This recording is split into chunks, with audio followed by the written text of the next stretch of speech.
God will change the king's word. Hi, everyone. I hope everybody's having a good day today. I have another word that I'd like to share with you, this time coming from the book of Daniel, referencing chapter 3 and chapter 6, verses 7, 8, 9, and verse 22. And again, the edition that I'll be referencing is the King James Version. Starting with Daniel chapter 3, verse 10, Thou, O king, hast made a decree that every man that shall hear the sound of the cornet, flute, harp, sackbut, psaltery, and dulcimer, and all kinds of music, shall fall down and worship the golden image. Whoso falleth not down and worshippeth that, he should be cast into the midst of a burning fiery furnace.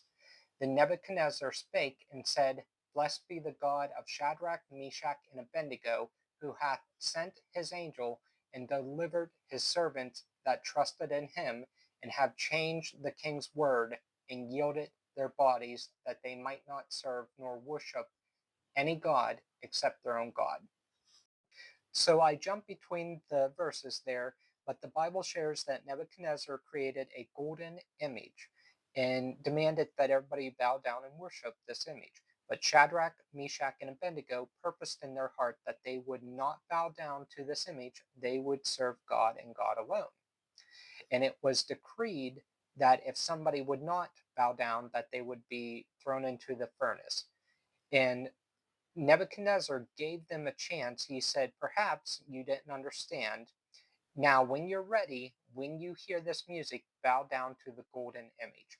But Shadrach, Meshach, and Abednego said, we are not careful in answering this thing. So they were saying, we won't hide our intentions. We are telling you plainly that we are going to serve God.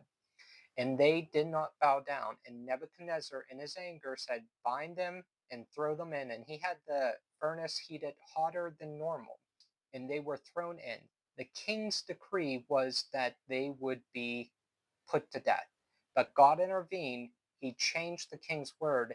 Though they were thrown in, and the people that threw them into the furnace actually died, they did not die. They walked out of the furnace. In Daniel chapter 6 is the story of Daniel in the lion's den, reading verses 7 to 9 and then verse 22.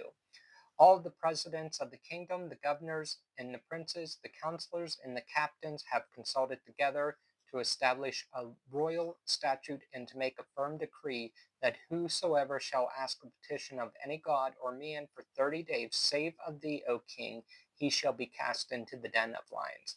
Now, O king, establish the decree and sign the writing, that it be not changed according to the law of the Medes and Persians, which altereth not. Wherefore King Darius signed the writing and the decree. My God hath sent his angel, and hath shut the lion's mouth, that they have not hurt me, for as much as before him I was innocent, and also before thee, O king, have I done no hurt.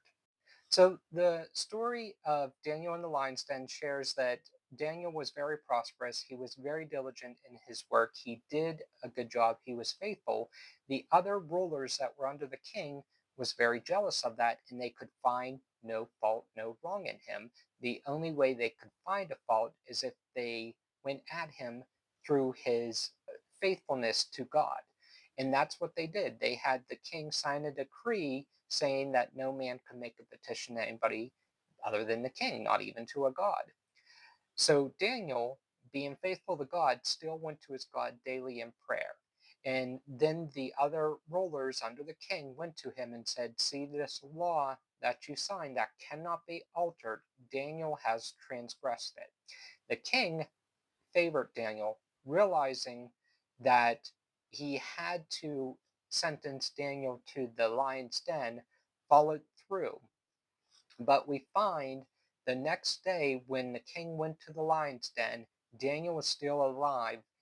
God had sent an angel and shut the lion's mouth.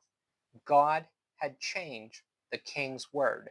The law could not be altered, but God had changed the sentence. So in these two examples, we see that there is a word spoken that is putting somebody to death, and it cannot be changed, yet God changed the king's word. I hope that this word was an encouragement today. I would also encourage each and every one of you to read God's Word daily, the Bible. Not only read it, but internalize it and speak it. If we only hear it by reading it, it will help us, but it won't produce the full harvest that God wants to produce in our lives. He wants us to speak it over our lives and in our lives, to walk in faith, and we will see that harvest grow.